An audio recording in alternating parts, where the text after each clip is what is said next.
दयानंदं नमस्तुभ्यं वेद ज्ञान प्रकाशकं साक्षात् नारायण रूपम् ओंकारम् अभिभाषकम् ओंकारम् अभिभाषकम् दयानंदं नमस्तुभ्यं वेद ज्ञान प्रकाशकं साक्षात् नारायण रूपम् ओंकारम् अभिभाषकम्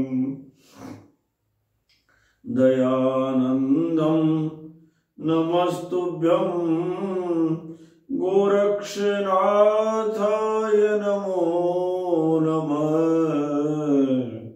राजगिरिं नमस्कृत्यं नमस्तस्य सेवकं नमस्तस्य सेवकं नमस्तस्य सेवकं नमस्तस्य सेवकं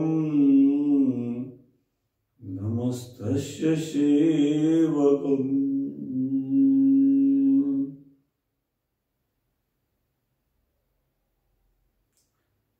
एक अद्भुत रचना जो लाटकी माता के गर्भ से प्रकट हुई। उतना ही मैंने प्रारंभ में कहा था कि योग्य संतान जैसे पौधे को पाला जाता है, पोसा जाता है, वैसे ही कल्टीवेट की जाती है, वैसे ही उसका विकास किया जाता है। और वैसे ही अनाम साधु से लेकर के मंदिर के पुजारी बाबा, रुणिजा का नाथ बाबा रामदेव, भगवान गोरक्षनाथ, एक के बाद एक संतों की कृपा निरंतर निरंतर बाबा के जीवन में होती रही। और जहां संत मिले वहां सुख मिले। नहीं दरिद्र सम दुख जग माही, हमने सुना है। दरिद्रता रूपी दुख से बड़ा कोई दुख नहीं है, तभी तो भागवत कहती है। और संत मिलन सम सुख जग माही, अर्थात सबसे बड़ा धन यह है कि संतों का प्रारब्धवश मिलना हो जाए।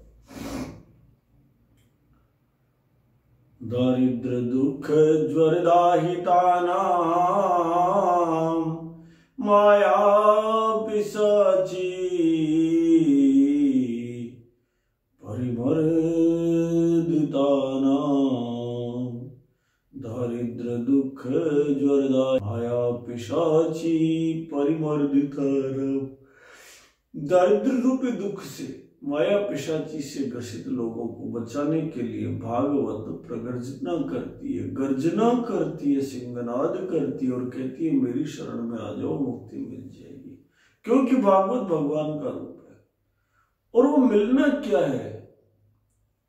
नहीं दरिद्र सम दुख जग माही। राम जय जय राम, श्री राम जय जय राम,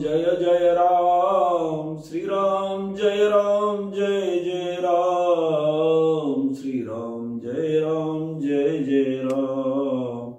विजय मंत्र है श्री राम जय राम, सर्व सिद्धि कर श्री राम जय राम।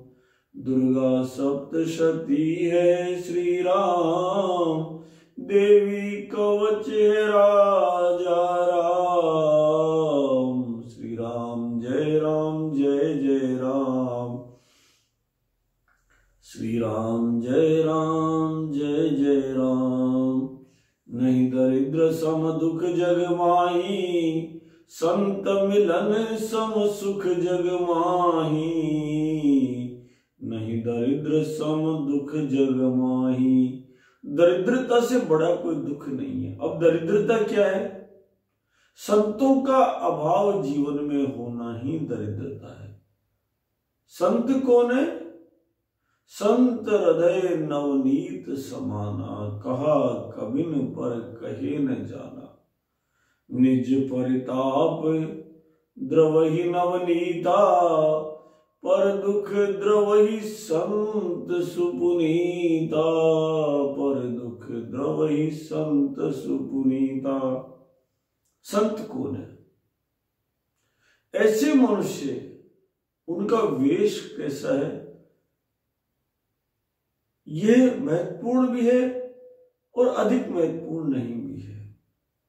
क्योंकि हनुमान जी महाराज तो वानर रूप में थे, जामवंत तो ऋक्षराज के रूप में थे, फिर भी सबसे बड़े संत माने गए और कालनेमी माने गए।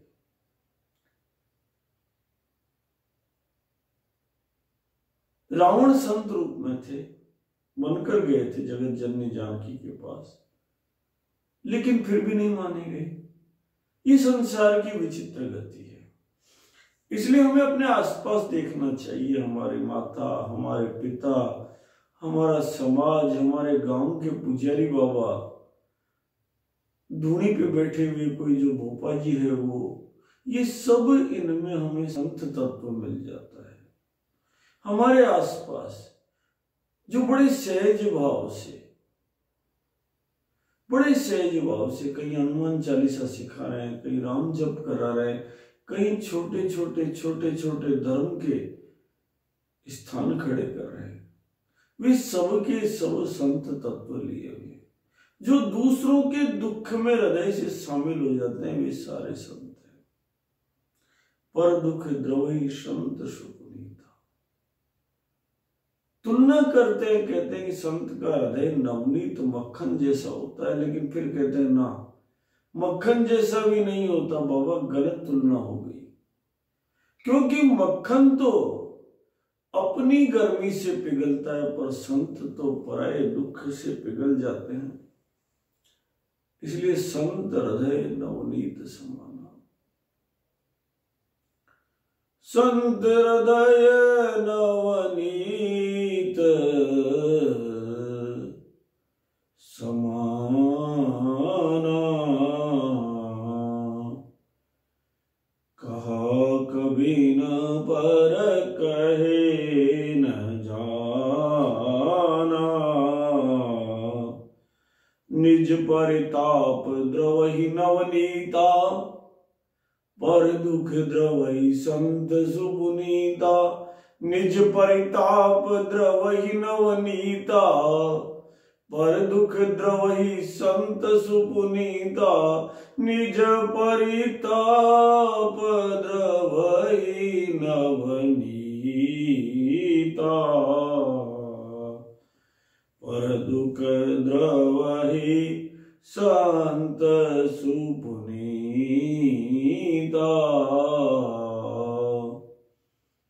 मक्खन तो अपनी गर्मी से पिघलता है, पर संत तो समाज की चिंता में पिघल जाते हैं। इसलिए संत वही है जो समाज की चिंता करे। आज गोविंद गिरी अपने पिता को संतुष्ट कर देते हैं। 12 वर्ष की आयु है, पिता से वरदान ले लेते हैं कि देखो गृहस्थी का भी काम करना है, और देखो गोविंद तुम्हें जो समाज के लिए करना है वो भी कर देना है। दोनों काम साथ साथ करने। एक तुला का संतुलन होता है ना, वैसे तुला के संतुलन की तरह जीवन को चलाना है। मान जाते हैं उस बात को, सम्यक योगी बन जाते हैं, गृहस्थ योगी बन जाते हैं। और इसीलिए मैंने आज संत की अलग परिभाषा दी। गृहस्थी में रहते हुए भी संतत्व इसी को कहते हैं। अन्यथा सोचिए ग्रही जो मोह बस, करई करम पथ त्याग। सोचिए जति प्रपंच रत, विगत विवेक विराग। विगत विवेक विराग। इसलिए वो गृहस्थ योगी बनकर संसार को भी मार्ग देने लगते हैं और गृहस्थी के दायित्वों का भी समुचित न्यास कर लेते हैं। मन ही मन सोचते थे हर आदमी का सामान्य जीवन है जो रहना भी चाहिए। सांसारिक इच्छाएं धर्म का मार्ग है। भागवत के जो 10 महान लक्षण बताए गए हैं उनमें एक लक्षण सांसारिक इच्छाएं भी है, क्योंकि संसार में यदि जीना है तो सांसारिक इच्छाओं का मान भी करना ही पड़ेगा। अगर संसार के बारे में नहीं सोचा तो फिर संसार में जिएंगे कैसे?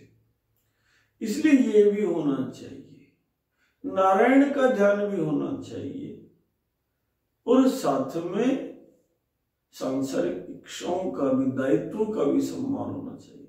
अत्र सर्गो विसर्गस्य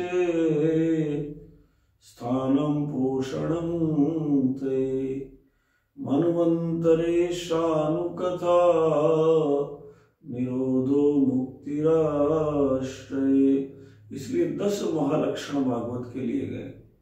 यहाँ सर्ग की कथा है, प्रारंभिक सृष्टि की कथा है, विसर्ग की कथा है, पंच महाभूतों की कथा है, पृथ्वी आकाश वायु तत्व, जल कैसे बने, अग्नि कैसे बनी, इसकी कथा है। अत्र सर्गो विसर्गस्य, परम स्थान की कथा है, वो वैकुंठ कैसा है, हमारा पोषण कैसे होता है उसकी कथा है। ये महालक्षण है।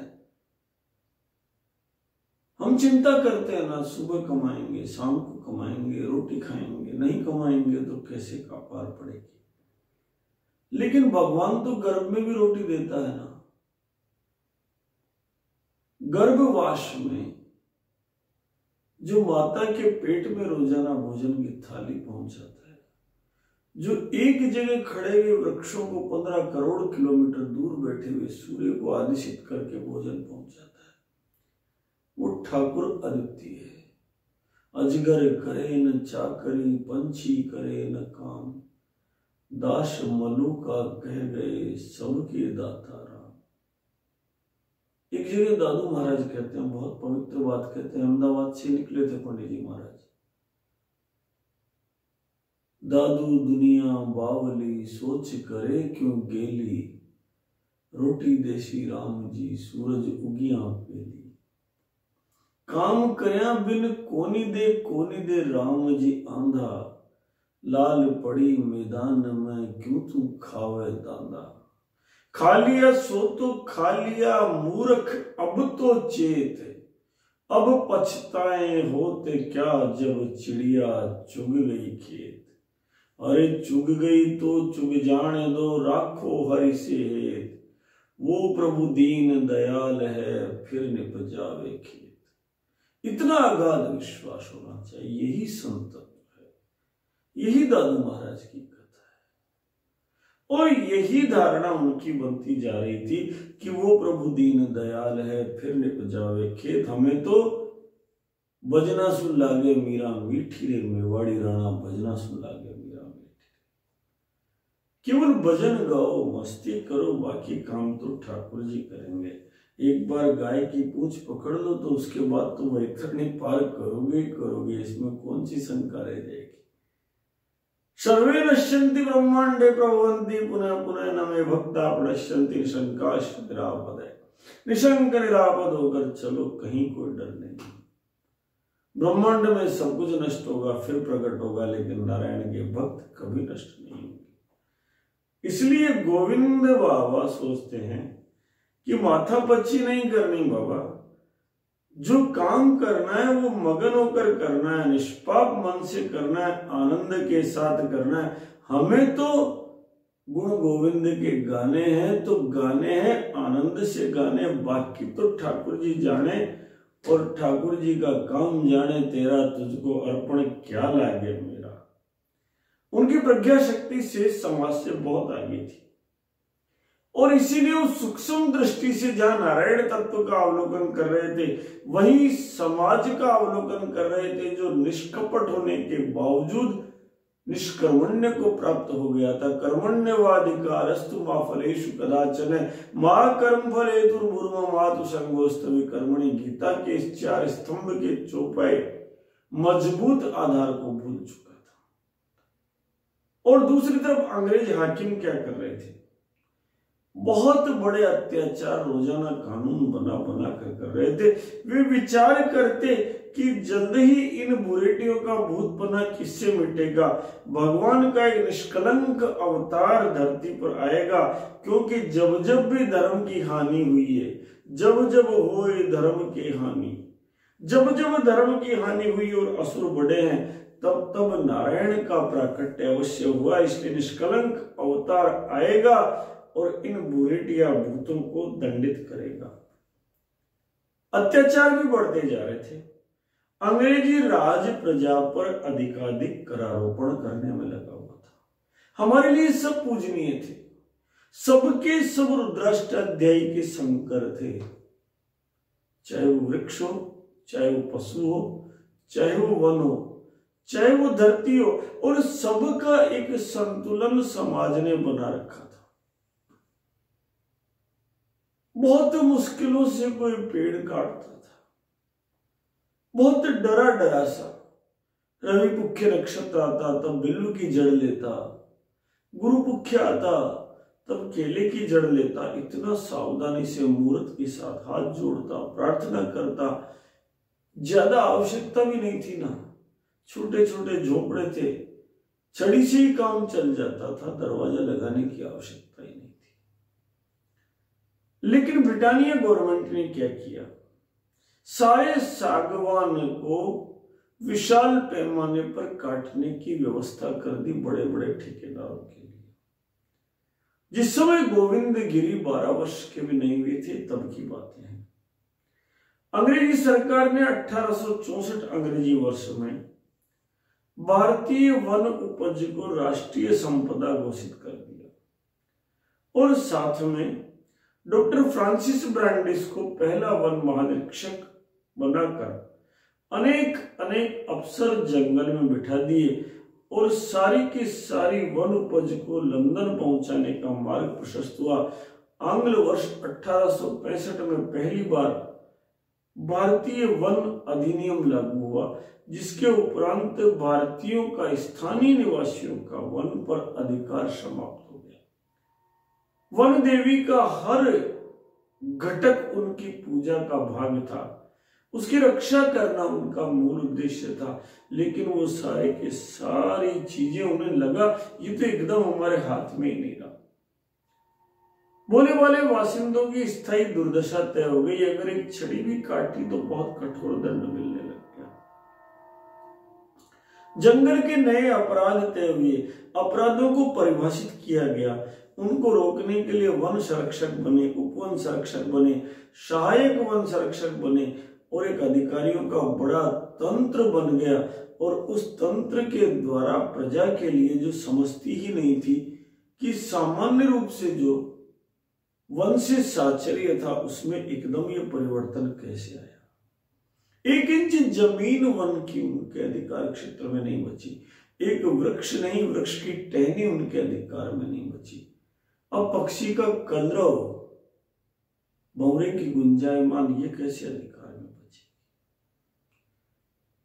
दूसरी तरफ अंग्रेजी वर्ष 1855 में ही लॉर्ड डलहौजी के समय ही मुख्य वन उपज जो जनजातीय बंधुओं का आधार था, उस सागवान को उन्होंने राष्ट्रीय संपत्ति बना दिया और वनवासियों का जो सदा से नैसर्गिक अधिकार सागवान पर चला आ रहा था वो नष्ट हो गया। इसके बाद 1865 में जब भारतीय वन अधिनियम बना तो 1867 में इंपीरियल वन सेवा बनी और 1869 में भारतीय वन विभाग के वैज्ञानिक कहे जाने वाले अंग्रेजों के द्वारा पुनर्गठन के पश्चात तो वन में काम करने वाले, वास करने वाले इन भोले भाले लोगों के लिए आम के पेड़ के हाथ लगाना, शीशम के पेड़ के हाथ लगाना, सागवान के पेड़ के हाथ लगाना, चंदन के पेड़ के हाथ लगाना, उनकी डाली काटना, उनका विपणन करना, उनकी लकड़ी को एक स्थान से दूसरे स्थान पर पारगमन करना तो असंभव हो ही गया, वरन उनके आसपास अपनी बकरियां चराना भी कठिन हो गया। छोटी छोटी बात पर दंड मिलने लगे। गोविंद महसूस कर रहे थे कि देखते देखते देखो हालात पलटते जा रहे हैं। As India must be bled, the bleeding should be done judicially होता जा रहा है। झरनों से निरंतर जो प्रवाहमान जल था, उसकी कलकल कलकल करती निनाद अब उल्लास प्रकट नहीं करती थी, बल्कि आशंकाएं प्रकट कर रही थी, एक अपराध बोध प्रकट करने लगी थी। आम वनवासी वन में नहीं जा पा रहा था, जबकि ब्रिटानिया सरकार के एजुटेंट के लिए हाथी घोड़े ले जाकर शिकारगाह की व्यवस्था की जाती थी। वो जंगल में जाकर शेर मार रहे थे, चीता मार रहे थे, सब उनकी मदद कर रहे थे, उनकी सेवा में कॉर्निश बजा रहे थे। और आम जो व्यक्ति है, आम जो जानवर, आम जो वनवासी है, वो एक डाली नहीं काट पा रहा था। हालात ये हो गई कि राष्ट्रीय संपत्ति बने सागवान के गगन छूते पेड़ भारी मात्रा में काटे जाने लगे और लंदन के घर सुंदर से सुंदर बनने लगे, अंग्रेजों के जहाज सुंदर से सुंदर बनने लगे। कानून का डर ऐसा था कि विशाल स्तर पर सरकार द्वारा आदेशित कोई व्यक्ति काटे तो उसे मजे हैं, लेकिन प्रजा काटे तो उसे सजा है। देखते देखते जंगल के जंगल साफ होते गए और वापस पेड़ लगाने का उत्साह भी समाप्त होता गया, क्योंकि जिस पर अधिकार नहीं उसके प्रति दायित्व धीरे धीरे समाप्त होते गए। भारत की जनता वो देख रहे थे जो बलराम भगवान की उपासक थी, जो भगवान कृष्ण की उपासक थी, जो उन्नत कृषि की उपासक थी, जिनके लिए कृषि एक संस्कार था, उसे वो लोग नई खेती सिखा रहे थे जिनके राष्ट्र में जमीन भी नहीं है। टापुओं में रहने वाले, धरती पर रहने वाले, जीव विविधता वाले क्षेत्र को खेती सिखा रहे थे। हमारे अनुभवजन्य ज्ञान को, जिसने पूरी दुनिया में भारत का डंका बजा रखा था, उसके स्थान पर नई कृषि सिखा रहे थे। व्हाइट मैन्स बर्डन थ्योरी इतनी हावी थी कि ज्ञान के दंभ में, आज भी तो हो रहा है ना, हमने सारे देश में यूकेलिप्टस लगा दिए, सब सारी धरती का पानी सोख लिया। देखते ही देखते हमने ईपीडीपी किया, एनर्जी प्लांटेशन डेवलपमेंट प्रोग्राम। विलायती बबूल कभी कल्पना की है भारत में थे, आज कोई जगह जहां ये नहीं है, सारा पानी खा गए देश का। बिना विचारे जो करे सो पाछे पछताए। क्यों पछताएंगे? ये नहीं पछताएंगे। बिना विचारे ये करे नित जनता पछताए। काम बिगाड़े देश को जग में करत हंसाए। भारत राष्ट्र का काम बिगड़ रहा है। भारत की मूल आधार गाय और गोवंश की निर्मम हत्या और साथ में जहरीले रसायन धरती पर डालना, कितना विचित्र काम है। जो मूल आधार है, गोद में बैठे बच्चे को मार डालना और पेट पे भी कुल्हाड़ों से वार करके गर्भ से बच्चा निकालने का प्रयास करना, ये कितना बड़ा पागलपन है जो चला आ रहा है। जहर को खेती का आधार बना दिया और अमृत को नष्ट कर दिया। देखते देखते इन गुंडों के प्रभाव से धरती निर्बीज हो गई, जिसे राजा वेन के कार्यकाल में हुई ना। सारा संसार जानता है, अधम न वेन समान, वेन के समान अधम राजा कोई नहीं था। जो राजा गाय की रक्षा नहीं करे, जो राजा नंदी की रक्षा नहीं करे, जो राजा धरती की रक्षा नहीं करे, क्योंकि भारत की धरती और गाय एक दूसरे के पर्यायवाची है। तभी तो संग गोतनधारी भूमि विचारी, जब जब देवताओं को आवश्यकता पड़ी, धरती ने गैया मैया का रूप धारण किया।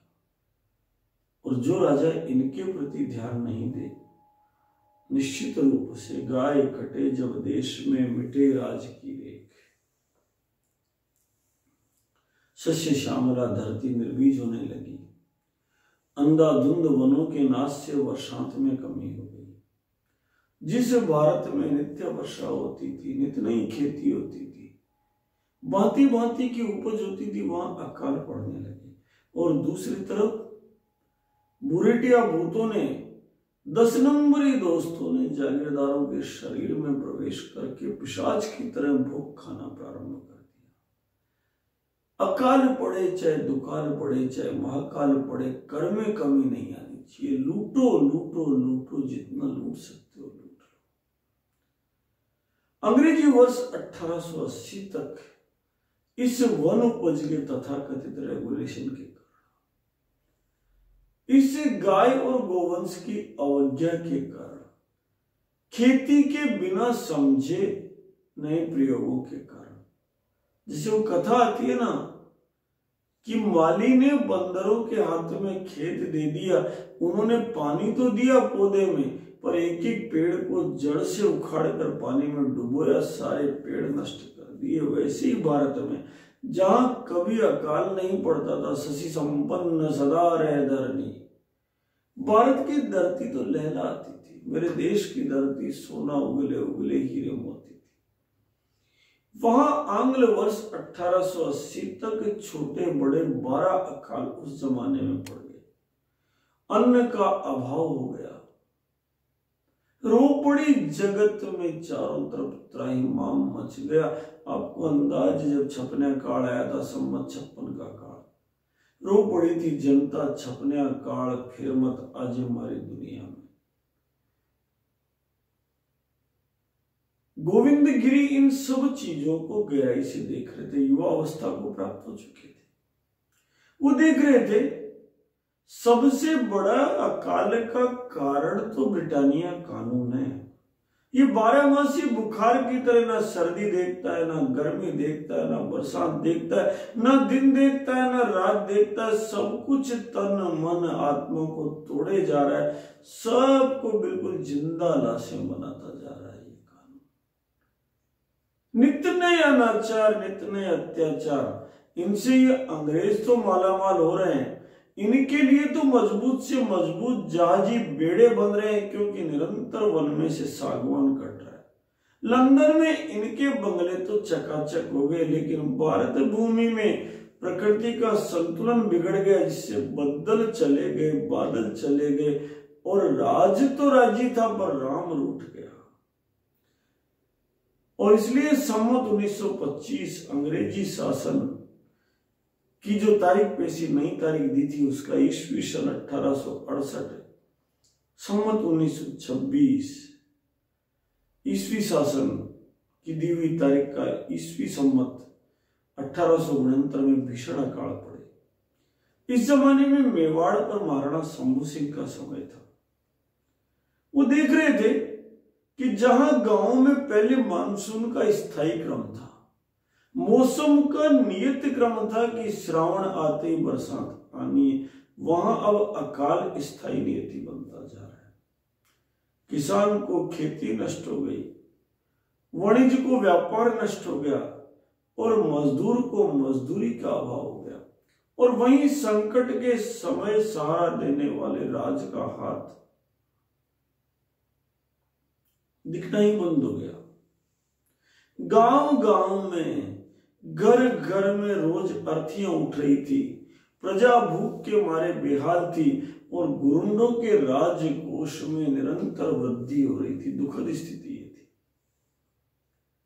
उदयपुर राज्य ने कानोड़ की हवेली में एक खैरात खाना खोला था, जिसमें भूख से दम तोड़ती प्रजा को जिंदा रखने के लिए प्रतिदिन 1 दोबा बांकली और 1 दोबा भूंगड़े दिए जाते थे।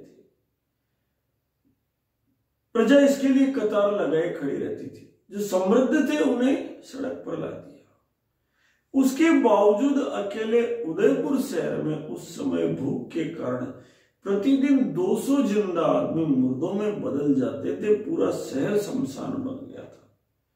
सारी प्रजा बिलख रही थी, रास्ता खोज रही थी, लेकिन अंग्रेजी शासन का हृदयहीन धूर्तता प्रकट हो रही थी। कुदरत के कहर का बंदोबस्त इंसानी ताकत कैसे कर सकती है, ये कह करके वो आतताई गुरुंड भूखी प्रजा के लिए कोई उपाय नहीं कर रही थी, बल्कि वहां के रईसों को बच्चे खरीदने की अनुमति उन्होंने कानून बनाकर दे दी, और मात्र 2-2 रुपए में हमारे बच्चे बिकने लगे। इससे बड़ा अन्याय क्या हो सकता है? गोविंद गुरु देख रहे थे कितना ही अकाल हो, कितना ही दुकाल हो, कितना ही महाकाल हो, जंगल में आग लग जाए, चाहे जमीन पर सूखा पड़ जाए, चाहे किसान के पास बुआई के लिए बीज नहीं हो, फिर भी इन फिरंगियों के कर संग्रहण में कोई कमी नहीं आती थी। ये ब्रिटेन सरकार का एक जादू भरा कारनामा था, पाशविक जादू था, अत्याचार से भरा जादू था, अन्याय से भरा जादू था, जिसमें गर्दन काट कर टांग देती थी वो सत्ता, पर कर चाहिए। और इसीलिए स्वयं गोविंद गुरु ही नहीं, सारा मेवाड़, सारा वागड़, पूरा देश नहीं समझ पा रहा था कि कैसे भीषण अकाल के बावजूद कर्नल जेपी निक्सन नाम के आतताई ने अंग्रेजी तारीख 16 मई 1870 को मेवाड़ के राजस्व वसूली की प्रगति रिपोर्ट अपने एजेंट गवर्नर जनरल राजपूताना को लिखकर भेजी और उस रिपोर्ट में संतोष जाहिर किया कि जमींदार और काश्तकार में कोई शिकायत नहीं है और जमा वसूलने में भी कोई शिकायत नहीं है। उसने लिखा कि उदयपुर का सालाना खिराज अब तक बराबर बराबर अदा होता जा रहा है। कितना बड़ा अन्याय था। जब दाना पैदा नहीं हो रहा वहां खिराज वसूला जा रहा है। वह गोरा जादूगर ठीक ही तो लिख रहा था, अपने समाज का ठीक ही तो परिचय दे रहा था, क्योंकि उन फिरंगी लुटेरों को ना अकाल से वास्ता था, ना दुकाल से था, ना महाकाल से था। भीषण अकालों की श्रृंखला में जहां पहले सदाव्रत होते थे, प्रजा को बचाने के प्रयास होते थे, वहां अन्याय के रूप में मिनक बिकने की अनुमति देना। उस भयावह समय में भी निरंतर क्रूरता पूर्वक कर वसूली कर अंग्रेजों के कोष को भर सकने की योग्यता पर अपनी पीठ थपथपाना और कर जमा करने में तनिक सी चूक होने पर प्रजा के लिए भी और जागीरदार के लिए भी कठोर दंड लागू करना ही उनका शासकीय न्याय प्रशासनिक सिद्धांत और निसर्ग में नियत धर्म था। एक ऐसा कानून जिसमें अन्याय ही न्याय का आधार था। भीषण अकाल है ना, एक दाना पैदा नहीं हो रहा फिर भी पूरा कर वसूला जा रहा है। जरा सोचिए वसूल कौन रहा है? वसूलता हुआ चेहरा जागीरदार का दिखाई दे रहा है। जरा सोचिए उस भोग का फायदा किसको मिल रहा है? जागीरदार के यहाँ कुछ नहीं बच रहा है। उसके पास अपनी सेना नहीं है, वहां जो पॉलिटिकल एजेंट बैठा है, जो एजुटेंट बैठा है, इस द्वैध शासन व्यवस्था की कुटिल चाल में उस एजुटेंट का क्रूरतम चेहरा रंगमंच पर अदृश्य था। लेकिन सब कुछ खा तो वो रहा था, ब्रिटेन खा रहा था। आंतरिक सुरक्षा और बाहरी आक्रमणों की रक्षा के नाम पर अहमदनामा हस्ताक्षर कर चुके राजाओं के लिए इस 10 नंबरी भूत को बर्दाश्त करने के अलावा कोई चारा नहीं था। और ये 10 नंबरी दोस्त केवल उनको सल्यूट देते थे और सल्यूट देते ही सारा उनका खाया पिया खा जाते थे। प्रजा बिना पैदावार के कर देने के लिए प्रताड़ित थी। राजा बिना उपज के निरंतर कर वसूलने के लिए विवश किए जा चुके थे। और गिद्धों को तो मांस नोचना ही अच्छा लगता है, इसलिए गुरुंडों की नजरों में मरते हुए मिनक, उनके तड़पते हुए परिवार, उनकी असहनीय पीड़ा की कोई कीमत नहीं थी, बल्कि विषम समय में भी अधिकाधिक राजस्व वसूली उनकी पीठ थपथपाने और उनके आनंद मनाने का एक यथेष्ट कारण थी।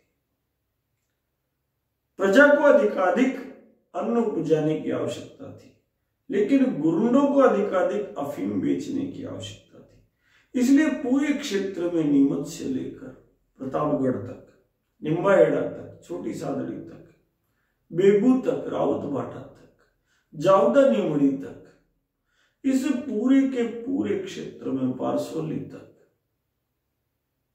पूरे क्षेत्र में उन्होंने अफीम को रेगुलराइज किया और अफीम के पट्टे खोले। निःशुल्क राम रसोड़े नहीं खोले, निःशुल्क खैरात खाने नहीं खोले, बल्कि अफीम के तोड़ कांटे सर्वत्र लगा दिए। एक नई खेती का प्रचलन चालू हुआ। लंबे समय से जागीरदार और किसान के बीच एक तय व्यवस्था थी, जिसे लाटा या कुंता कहा जाता था। अर्थात फसल जब पैदा हो जाती थी तो खड़ी फसल का एक अनुमान लगाया जाता था राज्य के द्वारा, और उसके आधार पर जो कुंता किया जाता था उसके आधार पर कर लिया जाता था। वो सारा इन्होंने व्यवस्थित जो क्रम था उसे खत्म कर दिया और 10 वर्ष की कृषि उपज का अपने हिसाब से औसत निकाला और भू राजस्व का ठेका कर दिया। अब लाटा और कुंता तो बचा नहीं, अब तो देना है।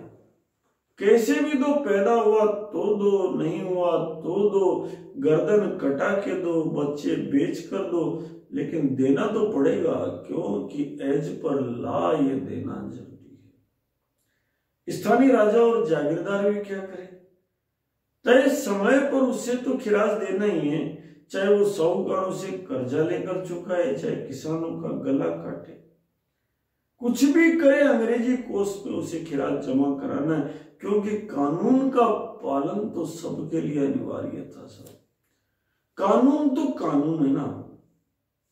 बुभुक्षितो किम न करोति पापम, भूखा व्यक्ति क्या पाप नहीं करेगा। खेती छिन गई, किसानी छिन गई, वन छिन गए, पानी आना बंद हो गया। कहते अकेले मेवाड़ राज्य में संवत 1929 में 87 डकैतियां हुई, 89 धाड़े पड़े और 60 खून हुए। पता नहीं ये भी सत्यता थी या नहीं थी, किस चीज को लूटा गया ये भी कोई नहीं जानता, लेकिन इनके भी मुकदमे कायम हुए।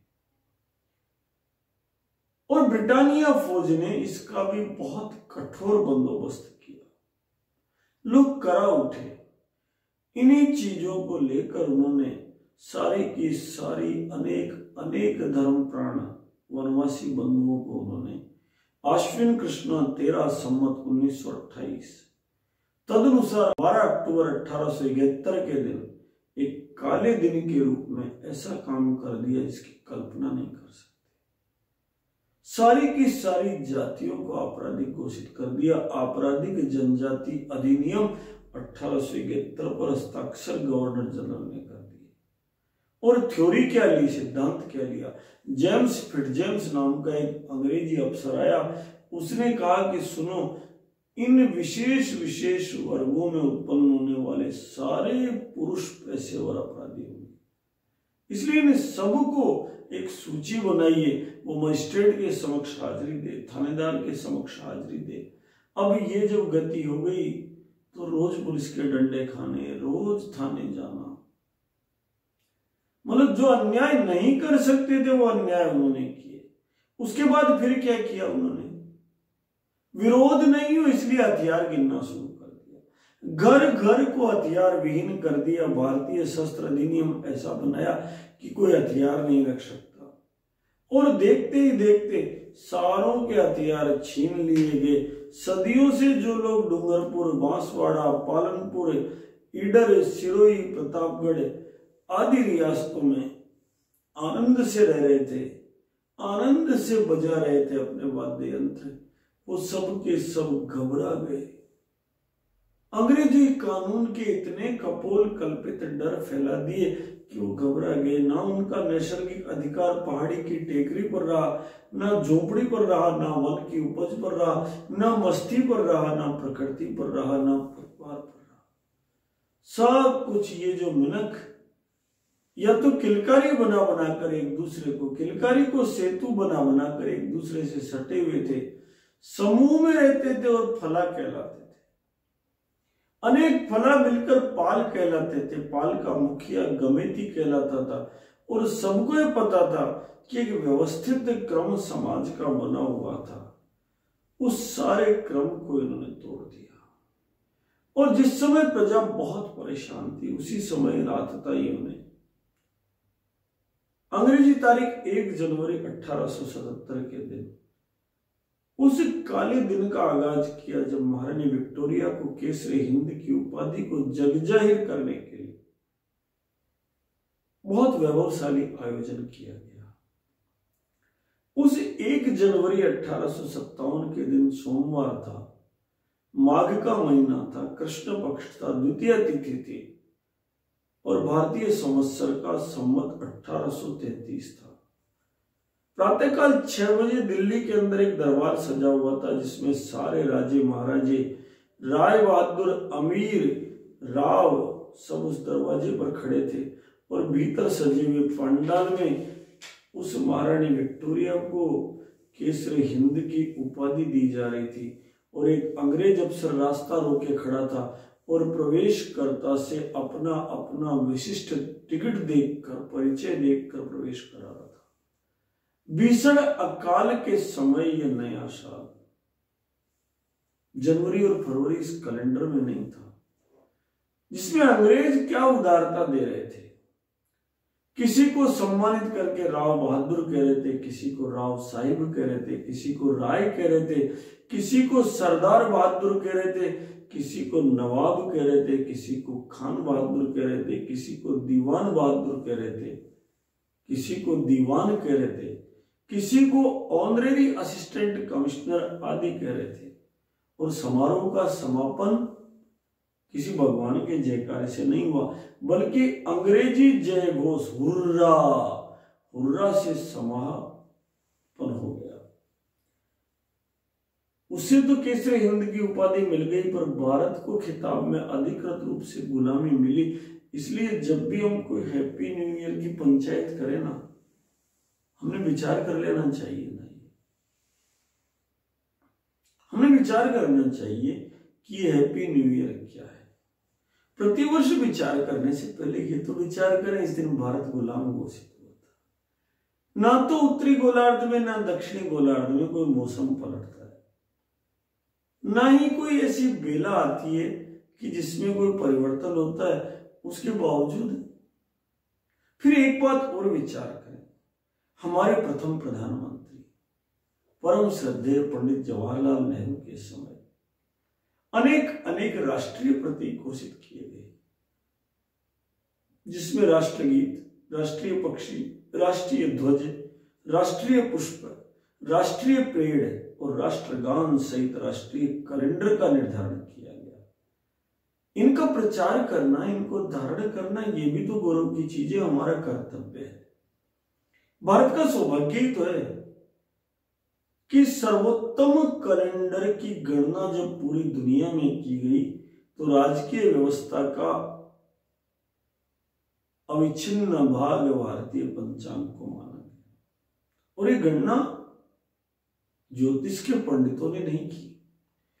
आजाद भारत में आंग्ल वर्ष 1952 में विज्ञान एवं अनुसंधान संस्थान council of scientific and industrial research CSIR के अंतर्गत एक कैलेंडर रिफॉर्म कमेटी का गठन किया गया।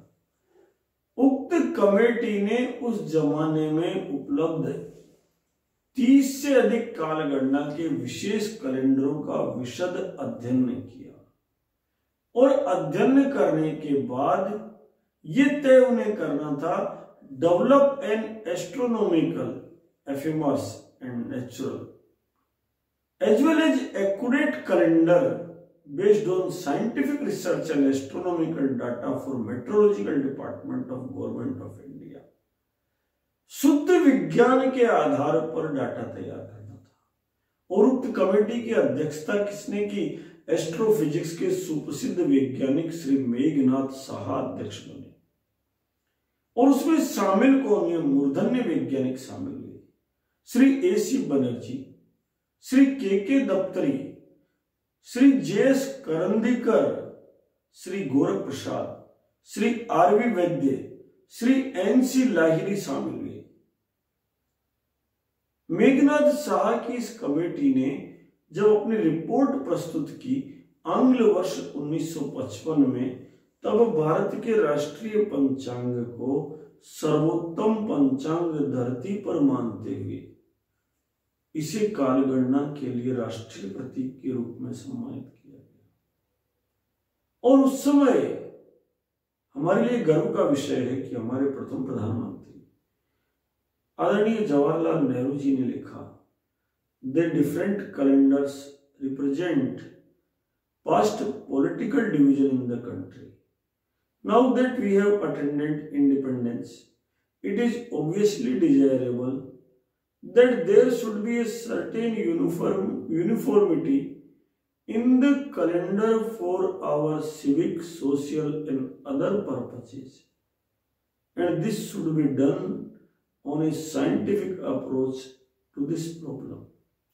पहले बहुत सारी कालगणनाएं रही है, अब हमारे नागरिक क्षेत्र में, प्रशासनिक कार्यों में, सामाजिक कार्यों में एक रूपता रहे, इसलिए एक स्थायी कालगणना का विकास किया जाना चाहिए।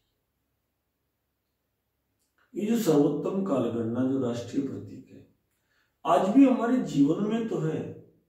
हम दिवाली इसी कालगणना से मनाते हैं, हम होली इसी कालगणना से आज भी मना रहे हैं, विजयादशमी भी इसी कालगणना से मना रहे हैं। लेकिन अनेक कार्य इस कालगणना से नहीं हो रहे, इसलिए विचार कीजिए, क्यों 28, क्यों 30 है, क्यों 31 की बात? वैज्ञानिकता है नहीं, केवल तम की रात। इस अंधेरे की रात से कैसे मुक्ति पा सकते हैं, इस पर हम विचार करें।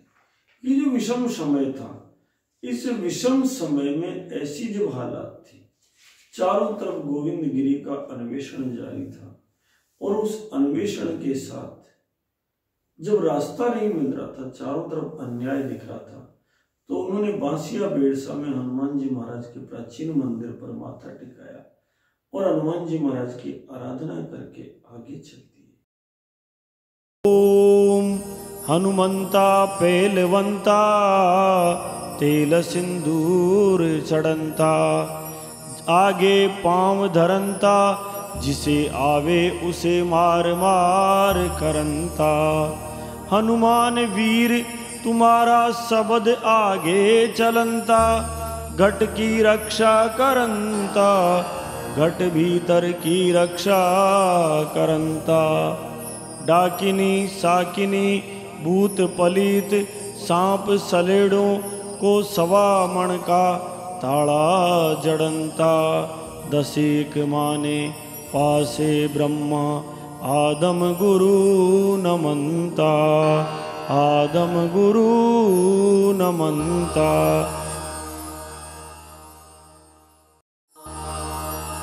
धर्म ध्वजा नभ छा गई, जद गोविंद गिरी की फौज चली। धर्म ध्वजा नभ छा गई, जब गोविंद गिरी की फौज चली। गोरा थर थर कांपिया, गोरा थर थर कांपिया, जद भील भगत हुंकार भरी, जद भील भगत हुंकार भरी, जद भील भगत हुंकार भरी, जद भील भगत हुंकार भरी। साधो जी हनुमत की गति नाही, बखानी सदा में जावे। साधो जी हनुमत की गति नाही, बखानी सदा में जावे। साधु जी भक्त की सुने ताई टेरे दौड़े बालाजी आवे। साधु जी भक्त की सुन ताही तेरे दौड़ बालाजी आवे। साधु जी करे भक्त को काज, साधु जी करे भक्त को काज। शोक दुख दूर भगावे, शोक दुख दूर भगावे।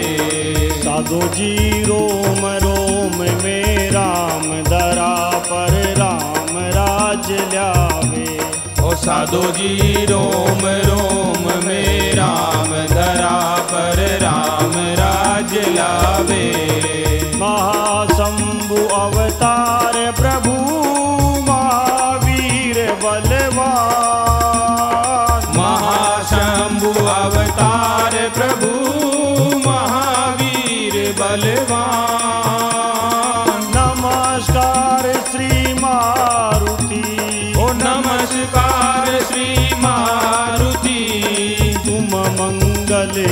खान, तो तुम मंगल की खान। धर्म ध्वजा नभ छा गई जद गोविंद गिरि की फौज चली। धर्म ध्वजा नभ छा गई जब गोविंद गिरि की फौज चली।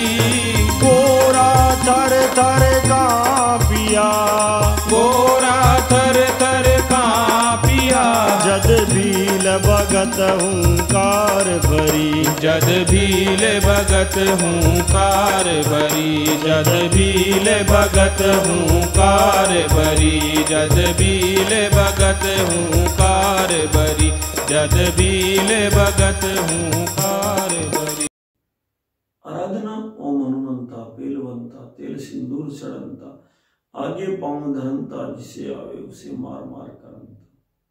हनुमान वीर तुम्हारा सबद आगे चलनता, घट की रक्षा करनता, घट के भीतर की रक्षा करनता। डाकिनी साकिनी भूत पलीत सांप सलेड़ों को सवा मन का ताड़ा जड़नता, दशेक माने पासे ब्रह्मा आदम गुरु नमनता। उन्हें नमन करके जब यात्रा प्रारंभ हुई तो ये 24 वर्ष की उम्र थी और इस यात्रा में उन्हें उस समय एक सुखद समाचार मिल चुका था कि अंग्रेजी तारीख 11 अगस्त 1882 को प्रखर राष्ट्रवादी संत दयानंद सरस्वती उदयपुर पधार चुके। और इसीलिए जब आज मैंने यात्रा प्रारंभ की तो कहा था दयानंदम नमस्तुभ्यम। ओंकार मंत्र के अभिभाषक अधिष्ठाता दयानंद पहुंच चुके और लगातार उदयपुर में ही रुकेंगे। और उस समय वो दयानंद सरस्वती केवल शासक वर्ग से ही चर्चा नहीं करेंगे वरन आम प्रजा से भी चर्चा करेंगे। बस हनुमान जी महाराज को प्रार्थना करी और 24 वर्ष की अवस्था में परम श्रद्धेय गोविंद उछलते कूदते पैरों में पंख लगाते हुए उदयपुर पहुंच गए। साधना सफल भई दिव्य शरण मिल गई, दयानंद दर्श भय औषधि प्रकट भई।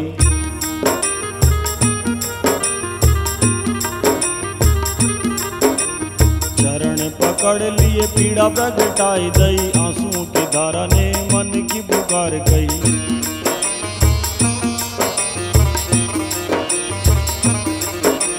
द्रवित हुए दयानंद गोविंद की बाह गई, दृढ़ संकल्प युक्त वाणी मुखरित हुई।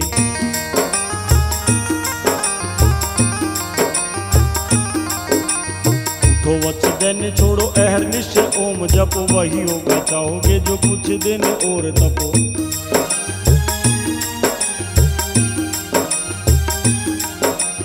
योग्य गुरु मिल जाएंगे राखो दृढ़ विश्वास। योग गुरु मिल जाएंगे राखो दृढ़ विश्वास।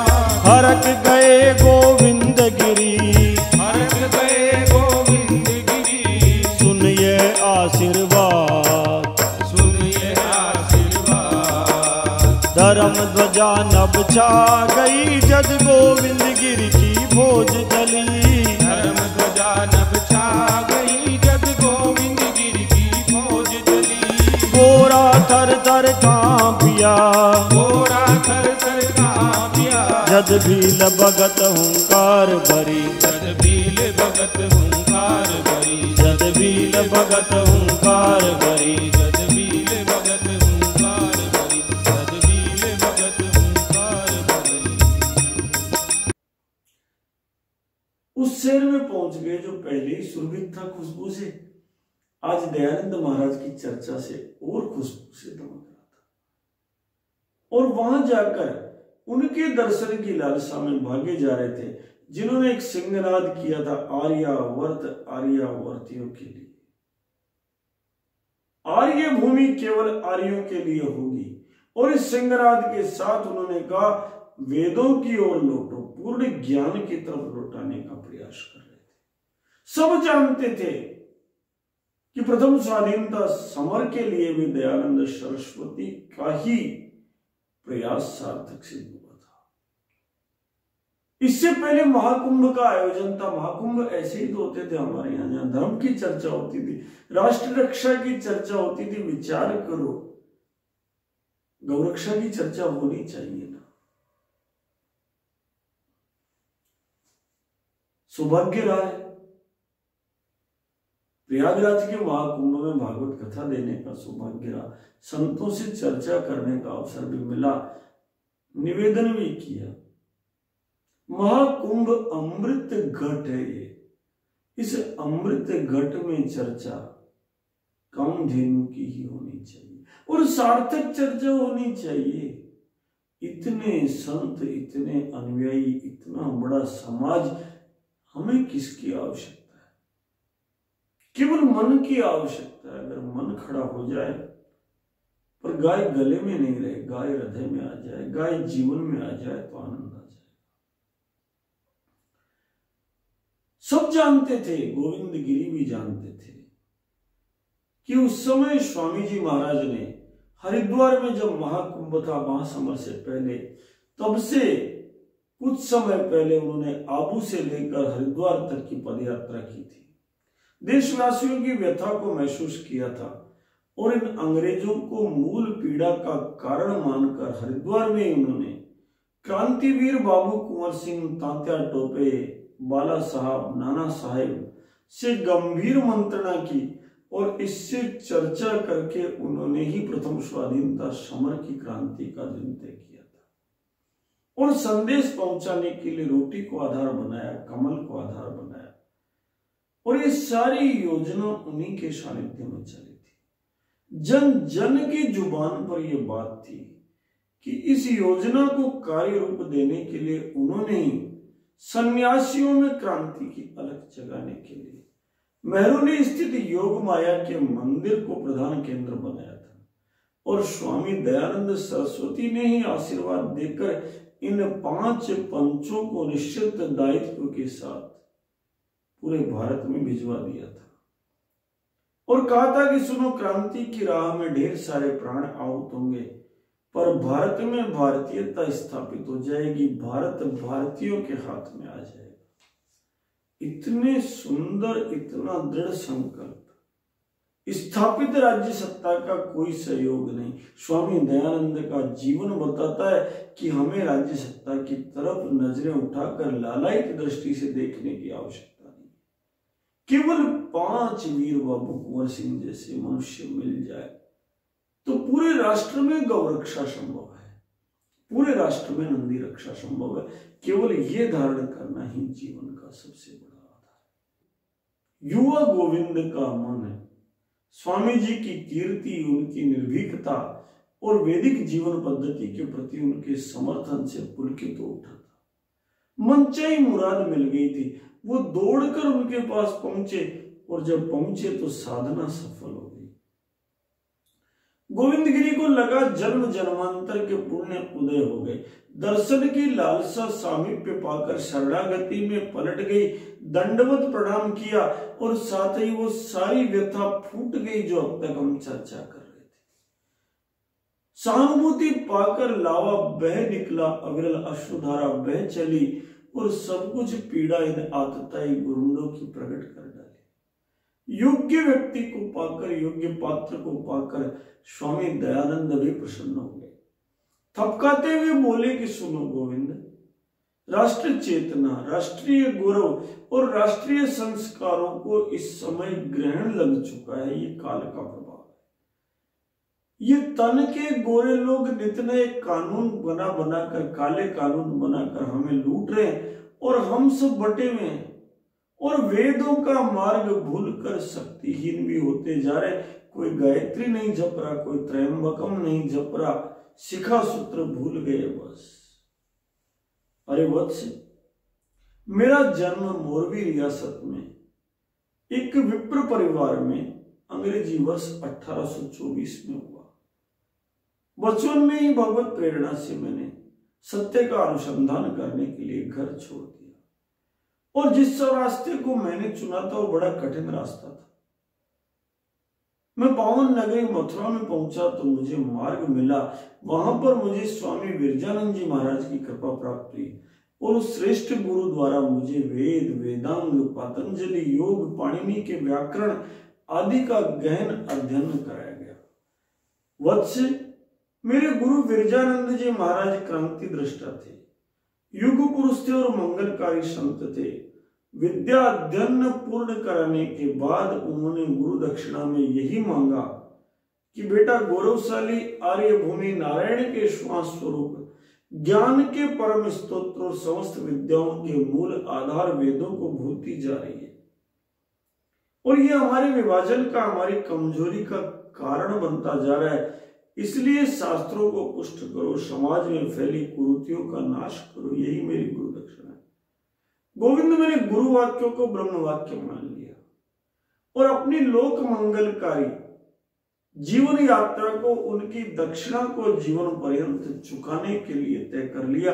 उसी को नैसर्गिक धर्म मान लिया और दृढ़ निष्ठा के साथ वेद को मैं स्थापित करने में लग गया। बीच में बात को काटते हुए गोविंद ने कहा, आप मुझे अपना शिष्य टाका मारकर हंस चुके और प्यार से कहने लगे, वत्स प्रतीक्षा करो। भारत भूमि पर गुरु स्वयं शिष्यों को तलाशते हैं, घबराओ मत, तुम्हारे गुरु भी स्वयं तुम्हें तलाश लेंगे। और सुनो, परम सिद्ध जगत गुरु शंकराचार्य ने धर्म की स्थापना जिन 10 मार्गों को तय किया, भारती, सरस्वती, पुरी, गिरी, अरण्य, आश्रम, वन, तीर्थ, पर्वत और सागर, उन्हीं में से मुझे तो सरस्वती परंपरा से विद्या सीखने का अवसर मिला। तुम्हें जिससे मिलेगा वो गिरी परंपरा होगी। तब तक मुझे क्या करना होगा महाराज? गोविंद गिरी ने पूछा तो उन्होंने कहा, सुनो बेटा, नारायण स्वयं कृपालु है, वो स्वयं तुम्हें मार्ग देगा।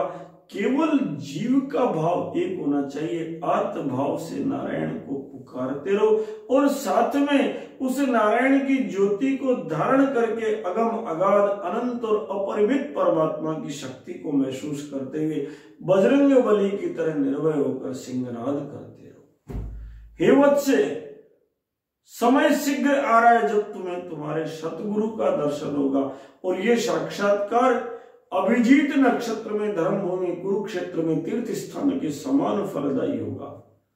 अदृश्य नारायण को दृष्टिगत कराने में समर्थ होगा और तुम्हारी इंद्रियों की सीमाओं को अपार बनाने में, समाहित करने में सिद्ध होगा। गोविंद सत्य सत्य में मिलेगा, अंश अंशी में मिलेगा और गुणों का ये सामंजस्य सायुज्य गुणाश्रयी होगा। ज्योति को परम ज्योति मिलेगी और इस गोविंद को नया नाम प्राप्त होगा। इसलिए जाओ और आनंद करो, केवल भगवान के ओम के नाम को जप करो और यात्रा को आगे तैयारी करो। बड़े प्रसन्न होकर गोविंद गिरी ने उन्हें नमन किया और वहां से आगे की यात्रा पर वो पथिक चल पड़े। अविराम पथिक, चरे वेती की धमक। कल फिर सुनेंगे कैसे गोविंद से गोविंद गिरी बने, ये जानेंगे। आज उस महान संत के लिए भावपूर्वक वही आरती श्री गोविंद गिरी की, दूनी के धनी परम प्रभु की। बोले राजा रामचंद्र की जय, जगतपति रामचंद्र की जय, मेरे पति रामचंद्र की जय, सियापति रामचंद्र की जय, दूनी के धनी की जय, बालक गुगो की जय, बालक गोविंद की जय, बालक गोमा की जय, गोविंद गिरी की जय, गोविंद गुरु की जय, जगत जननी भारत की गौ माता की जय, भारत के नंदी भगवान की जय, भारत के बैल भगवान की जय, भारत के बछड़ा भगवान की जय, भारत की बछड़ी भगवान की जय। आरती श्री गोविंद गुरु की, धूणी के धनी परम प्रभु की। आरती श्री गोविंद गुरु की, धूणी के धनी परम प्रभु की। लाठ की मागो रक्ष मनायो, लाठ की मागो रक्ष मनायो।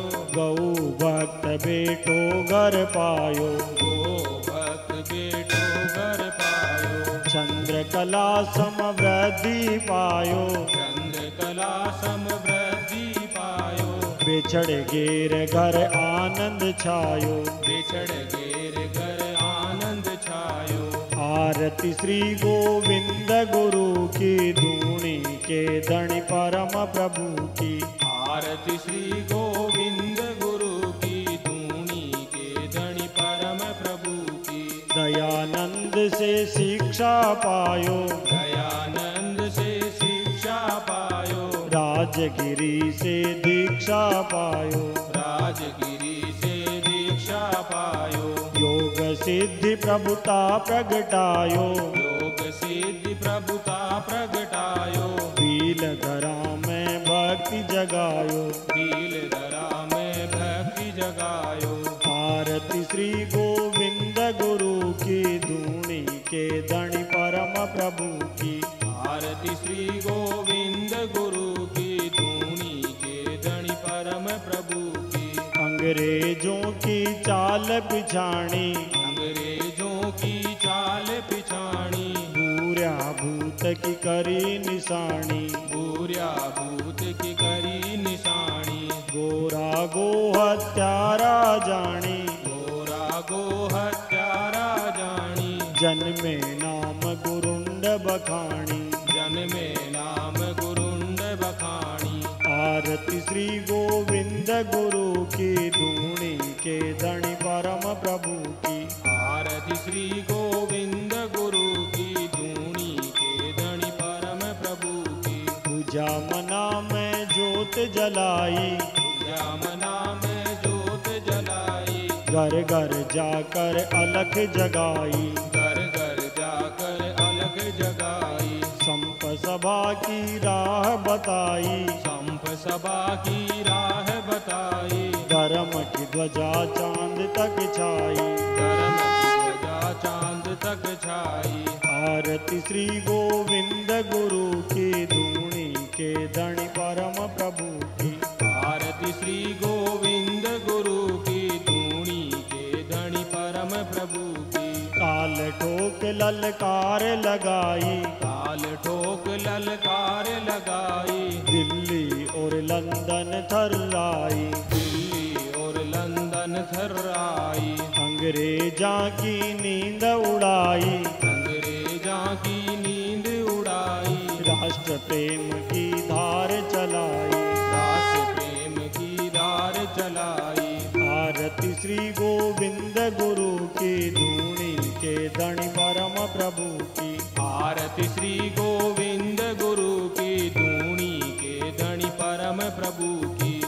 पढ़बो सबने सिखवायो, पढ़बो सबने सिखवायो, यज्ञ कर्म को ज्ञान करायो, यज्ञ कर्म को ज्ञान करायो। सत्यवादी जन भगत बनायो, सत्यवादी जन भगत बनायो, भगत गणा में ओज भरायो। भगत गणा में ओज भरायो। आरती श्री गोविंद गुरु की धूनी के धनी परम प्रभु की। आरती श्री गोविंद गुरु की धूनी के धनी परम प्रभु की। हे गोविंद महा अवतारी, हे गोविंद महा अवतारी, आज भी गाय कट रही बारी, आज भी गाय कट रही भारी। कष्ट आज पहले से भारी, कष्ट आज पहले से भारी। प्रगटो आप करो रखवारी, प्रगटो आप करो रखवारी।